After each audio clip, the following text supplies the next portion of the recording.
رب العالمین کی طرف سے عائد کردہ ایک اہم فریضہ ہے، دین کے بنیادی ارکان میں سے ایک اہم رکن ہے، اس کے بغیر انسان کا اسلام مکمل نہیں ہو سکتا۔ بلا عذر شرعی اگر کوئی شخص روزہ رکھتا ہے تو بہت بڑے جرم کا ارتکاب کرتا ہے اور اس کے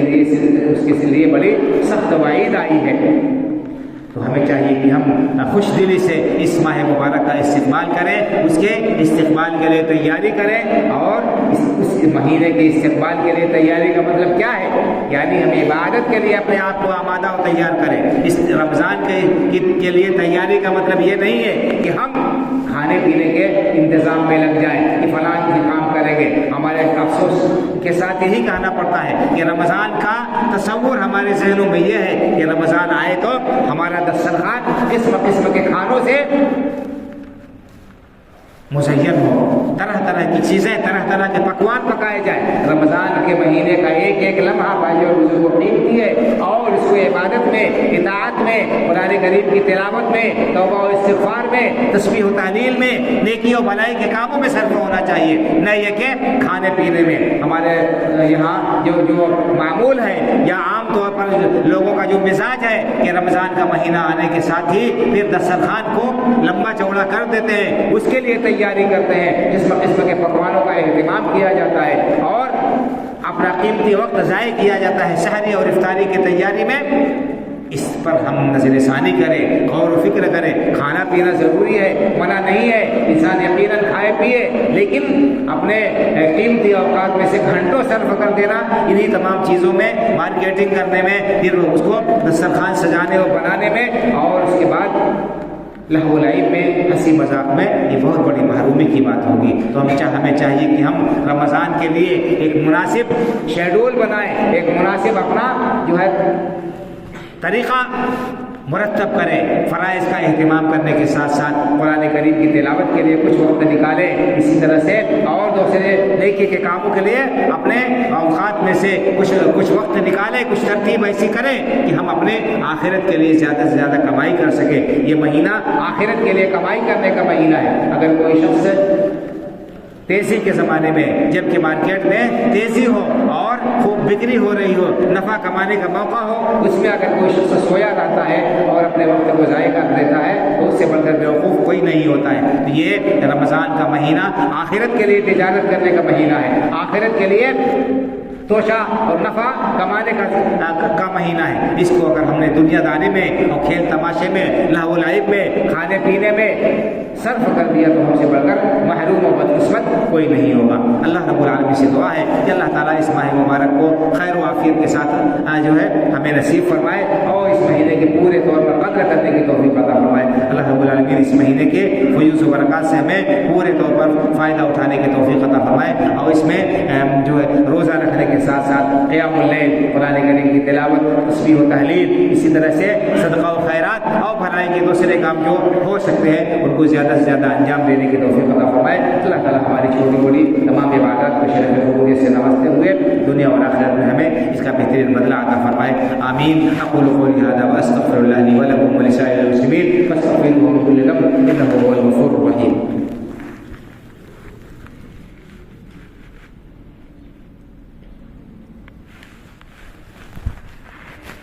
إن الحمد لله نحمده ونستعينه ونستغفره ونؤمن به ونتوكل عليه ونعوذ بالله من شرور أنفسنا ومن سيئات أعمالنا من يهده الله فلا مضل له ومن يضلل فلا هادي له وأشهد أن لا إله إلا الله وحده لا شريك له وأشهد أن محمدا عبده ورسوله إن الله وملائكته يصلون على النبي يا أيها الذين آمنوا صلوا عليه وسلموا تسليما اللهم صل على محمد وعلى آل محمد كما صليت على إبراهيم وعلى آل إبراهيم إنك حميد مجيد اللهم بارك على محمد وعلى آل محمد كما باركت على إبراهيم وعلى آل إبراهيم إنك حميد مجيد اللهم انصر من نصر دين محمد صلى الله عليه وسلم واجعلنا منهم واخذل من خذل دين محمد صلى الله عليه وسلم ولا تجعلنا منهم عباد الله رحمكم الله إن الله يأمر بالعدل والإحسان وإيتاء ذي القربى وينهى عن الفحشاء والمنكر والبغي يعظكم لعلكم تذكرون فاذكروا الله يذكركم وادعوه يستجب لكم ولذكر الله أكبر والله